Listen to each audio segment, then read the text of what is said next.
नमस्ते। अगर आप प्राणायाम करते हैं और प्राणायाम में इन 5 बातों का ध्यान नहीं रखते तो मेरी बात मानो, आपको प्राणायाम से विशेष लाभ नहीं मिलेगा।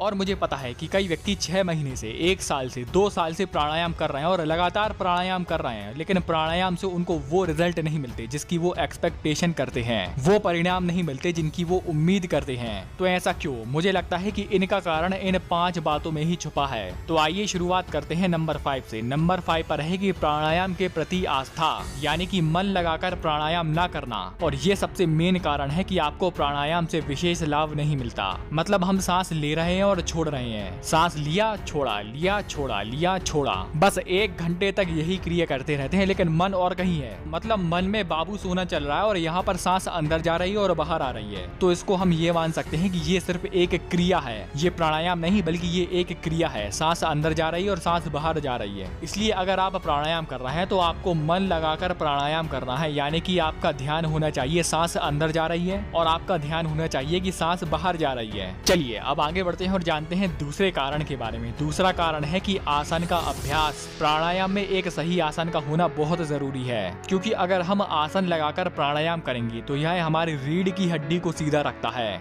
और प्राणायाम में रीढ़ की हड्डी का सीधा होना ये ठीक वैसे ही जरूरी है जैसा हम मन लगाकर प्राणायाम करते हैं, क्योंकि प्राणायाम करने से हमारे शरीर का जो वीर्य होता है वह ऊपर की ओर उठता है। और वीर्य ऊपर की ओर तभी उठेगा जब हमारी रीढ़ की हड्डी सीधी हो। आसन की बात करें तो स्वामी ओमानंद कहते हैं कि इसमें सबसे अच्छा आसन है सिद्धासन, जो कि अभी आप अपनी स्क्रीन पर देख रहे होंगे। इसके बारे में हमने एक डिटेल वीडियो बनाई है, उसका लिंक आपको नीचे डिस्क्रिप्शन बॉक्स में मिल जाएगा। तो ये हमने जाना आसन के बारे में। चलिए आगे बढ़ते हैं और जानते हैं तीसरे कारण के बारे में, जो है ब्रह्मचर्य पालन ना करना।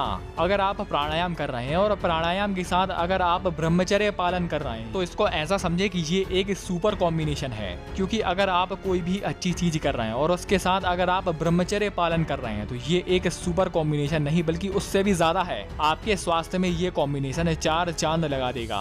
अगर आपके अंदर संयम नहीं है और अगर आप प्राणायाम करते हैं तो आपको जरा सा भी लाभ नहीं मिलेगा। ब्रह्मचर्य के बारे में तो स्वामी ओमानंद कहते हैं कि आपको बलपूर्वक ब्रह्मचर्य पालन करना चाहिए, यानी कि अगर आप प्राणायाम कर रहे हैं तो आपको आग्रह पूर्वक आपकी इच्छाओं को दबाकर आपको ब्रह्मचर्य पालन करना चाहिए। चलिए अब आगे बढ़ते हैं और जानते हैं अगले कारण के बारे में, जो है प्राणायाम और भोजन। और विशेष करके यहाँ पर बोला गया है सात्विक भोजन, क्योंकि अगर हम प्राणायाम कर रहे हैं तो इससे हमारे शरीर का पूरा ओवरऑल बॉडी सिस्टम ठीक होगा। और फिर इसके आगे हम जो भी चीज खाएंगे, जो भी अच्छी चीज खाएंगे, उसका एक एक कण हमारे शरीर में लगेगा। जो आप दूध, दही, घी, चावल, जो भी चीज आप सात्विक खाते हैं, जो सात्विक आहार का आप सेवन करते हैं, उसका एक एक कण आपके शरीर को निखारेगा, जिससे रस, रक्त, मांस, मेद, अस्थि, मज्जा और शुक्र सारी की सारी धातुओं का पोषण होगा।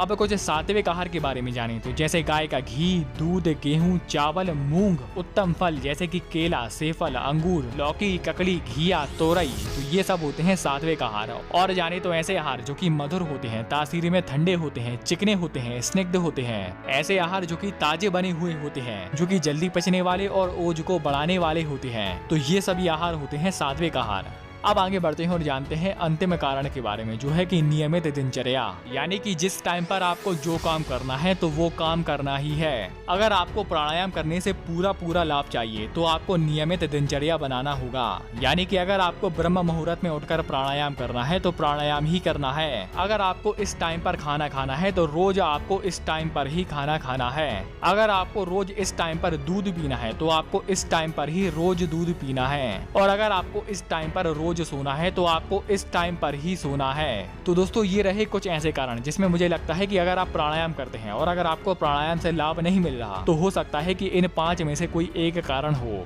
आपने वीडियो यहाँ तक देखी, आपका बहुत बहुत आभार, धन्यवाद।